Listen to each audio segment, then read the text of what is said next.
Menurut sejarah lisan, sosok Ki Ageng Giring III yang keberadaan makamnya berada di desa Sodo Palian, Gunung Kidul, erat kaitannya dengan awal mula kerajaan Mataram yang kemudian pecah menjadi Keraton Kasunanan Surakarta dan Kesultanan Yogyakarta.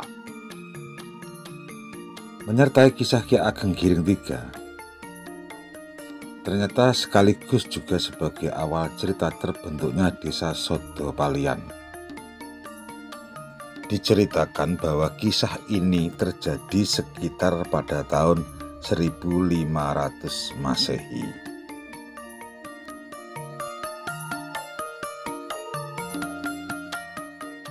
Kisah berdirinya kerajaan atau Kesultanan Mataram tentunya tidak akan lepas dari dua tokoh hebat, yaitu Ki Ageng Giring III dan Ki Ageng Pemanahan. Ki Ageng Giring III berasal dari keturunan kerajaan Majapahit, yaitu anak atau putra Brawijaya IV, sedangkan sahabat atau dianggap adiknya yaitu Ki Ageng Pemanahan merupakan keturunan dari Brawijaya V. Lambat laun terjadilah perpecahan atau geger di Keraton Pajang yang mengakibatkan wahyu keraton oncat atau pergi dari Keraton Pajang tersebut. Kemudian Ki Ageng Giring III atau yang memiliki nama kecil Raden Mas Kartanadi mendapat bisikan perintah dari Sunan Kalijaga disuruh untuk mencari wahyu keraton.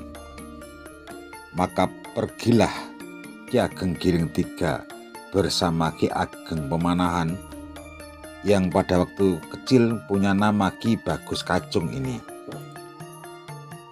Beliau ditunjuk oleh Sunan Kalijaga masing-masing untuk bertapa di tempat yang berbeda. Ki Ageng Giring III menempati wilayah Sodo Palian, sedangkan Ki Ageng Pemanahan menempati di Pertapan Kembang Lampir. Di dalam bertapanya, Ki Ageng Giring III mendapat wangsit bahwa beliau disuruh menanam sepet atau kulit kelapa yang sudah kering. Tidak ada yang mustahil kalau Allah sudah menghendaki. Sepet atau kulit kelapa yang sudah kering ditanam, lambat laun tumbuh pohon kelapa dan berbuah cikal atau tunas kelapa yang kemudian menjadi kelapa. Berbuahlah pohon kelapa tersebut. Terdapat satu degan, yaitu kelapa yang masih muda, yang berwarna hijau dengan sebutan gagak emprit. Sunan Kalijaga pun memberitahu kepada Ki Ageng Giring III bahwa siapa yang bisa meminum sampai habis air dari degan gagak emprit, maka dialah yang akan menurunkan raja-raja di tanah Jawa.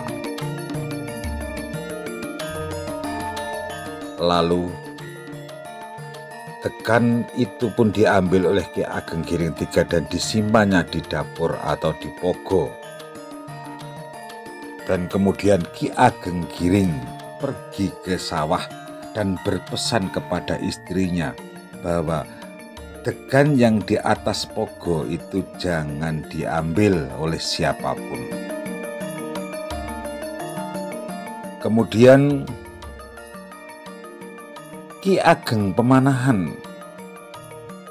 diberitahu juga oleh Kanjeng Sunan Kalijaga bahwa wahyu dari Mataram, wahyu kerajaan Mataram sudah berada di Giring, atau lebih tepatnya berada di tangan Ki Ageng Giring. Maka bergegaslah Ki Ageng Pemanahan pergi ke rumah Ki Ageng Giring III. Setelah sampai di rumah Ki Ageng Giring III, ternyata Ki Ageng Giring tidak berada di rumah. Ki Ageng Pemanahan pun langsung segera masuk ke dapur dan beliau mengetahui ada degan yang terdapat di atas pogo. Lalu diambilnya degan itu dan airnya pun segera diminum sampai habis.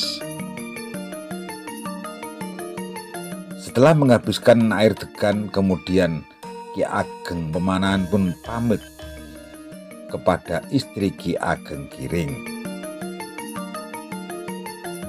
Kemudian tak lama Ki Ageng Giring III datang. Maksud hati ingin minum air degan karena haus seharian di sawah. Ternyata air degan sudah habis. Marah beliau. Marah kepada istrinya. Lalu Ki Ageng Giring III pergi ke sungai, menangis sampai-sampai air matanya menetes di atas sebuah batu, dan batu itu pun berlubang. Maka untuk mengenang sungai itu atau batu itu, Ki Ageng Giring III memberi nama Kali Guang, karena hatinya guang atau luka.